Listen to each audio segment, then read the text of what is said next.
नमस्कार, स्वागत है आपका कलरफुल उत्तराखंड में, जहां हम जुड़ते हैं संस्कृति की गहराइयों से। आज हम बात करने वाले हैं एक ऐसे लोक संस्कृति संरक्षक, साहित्यकार और रंगकर्मी की, जिन्होंने उत्तराखंड के लोकगीतों, स्वरों और यहाँ की संस्कृति को, यानी कि यहाँ के फोक म्यूज़िक, आर्ट, कल्चर को सहेजने का भरपूर प्रयास किया है। वो हैं श्री जुगल किशोर पेटशाली जी। हमें ये बताते हुए दुख हो रहा है कि पेटशाली जी अब हमारे बीच नहीं रहे हैं, लेकिन वे अपनी यादों को हमारे बीच छोड़ कर गए हैं ताकि हम उन्हें सहेज सकें, हम संस्कृति के उनके द्वारा किए गए जो कार्य हैं उनको सहेज कर रख सकें। यहाँ हम कोशिश करेंगे कि इस वीडियो के माध्यम से हम उनकी महत्वपूर्ण उपलब्धियों को, उनके अचीवमेंट्स को और उनके द्वारा किए गए कार्यों को, उनसे जुड़ी हुई सभी जानकारियों को आप तक पहुँचाने का प्रयास कर पाएँ। पेटशाली जी का जन्म 7 सितंबर 1946 को अल्मोड़ा के चितई के पास पेटशाल गांव में हुआ था। बचपन से ही वो उन पहाड़ी लोक परंपराओं के लिए गहरा प्रेम रखते थे। अपने एक इंटरव्यू में वो बताते हैं कि कैसे बचपन से ही वो जागर या कोई भी ऐसी पूजा में दौड़ कर चले जाया करते थे और उसमें जो भी लोक कथाएं या लोक गाथाएं गाई जाती थी वो उन्हें झटपट याद हो जाती थी, क्योंकि उनका रुझान उस तरफ था। उनका औपचारिक शिक्षा में अधिक मन नहीं लगा था, लेकिन वो स्वाध्याय यानी कि सेल्फ लर्निंग में, लेखन, राइटिंग और लोक कला के प्रति हमेशा जुड़े हुए रहे। उनका खुद का कहना है कि बचपन से ही वो लेखन के शौकीन थे और एक बार 10वीं में फेल होने पर उन्होंने सूरदास की मैया मैं नहीं माखन खायो में एक मज़ेदार पैरोडी बना डाली, जो कुछ ऐसी लिखी थी।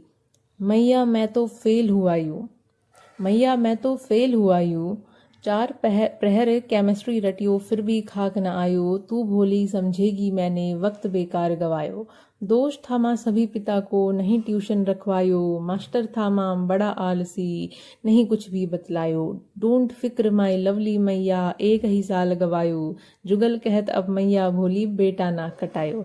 तो इस प्रकार का सुंदर लेखन वो बचपन से ही करने लगे थे। इस लेखन और लोक संस्कृति के जुड़ाव ने उन्हें अपने क्षेत्र का एक सच्चा संस्कृति संरक्षक या हम कहें कि कल्चरल प्रिजर्वर बना दिया था। साहित्य की बात करें तो उनकी राजुला मालूशाही जो फेमस रही है काफ़ी, अजुआ बफौल, जय बाला गोरिया, नौलखा दीवान जैसी रचनाओं ने कुमाऊनी लोक कथाओं को मंच पर इस तरीके से जीवंत कर दिया था कि जन जन में वो पहुंच गई थी। उनकी जो काव्यात्मक कथाएं थी आज भी लोगों के दिलों में राज करती हैं।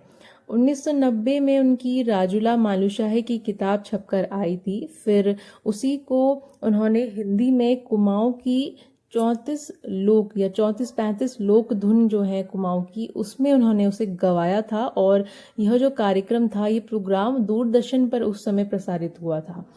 तो इस तरीके से उनके जो काम थे वो लोगों तक पहुंचे आगे आगे। मेरे नाटक जैसी रचना में उन्होंने 300 से 500 साल पहले के सोशल हिस्टोरिकल कॉन्टेक्स्ट को नाटकीय रूप में पेश किया था।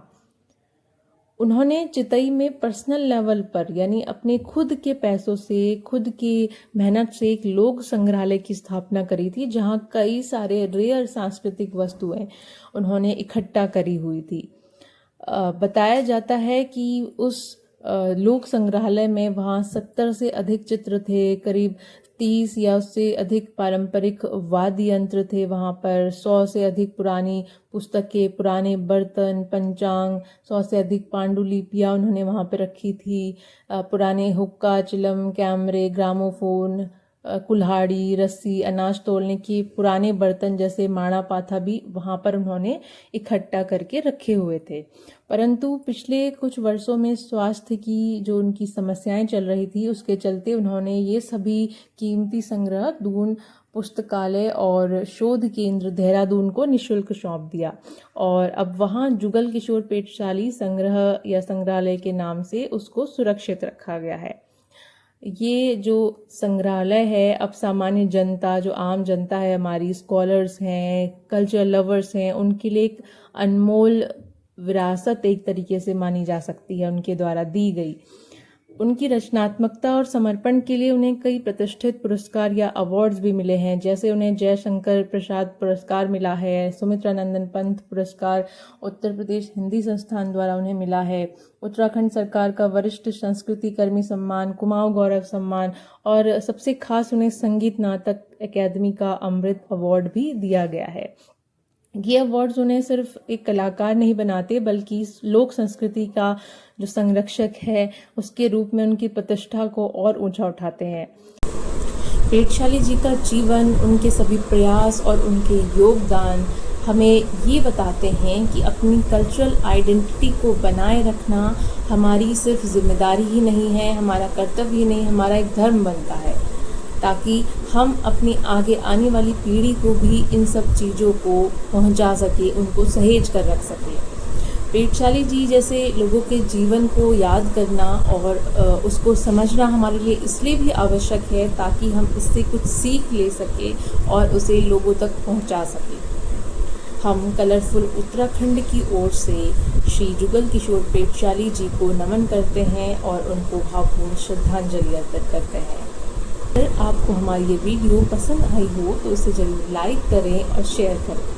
उत्तराखंड के कल्चर को और अधिक जानने और समझने के लिए, यहाँ से जुड़े प्रसिद्ध लोगों को जानने के लिए और उनके योगदानों को समझने के लिए हमारे चैनल कलरफुल उत्तराखंड को सब्सक्राइब करें, बेल आइकन को प्रेस करें और इसे शेयर करें। जय देवभूमि।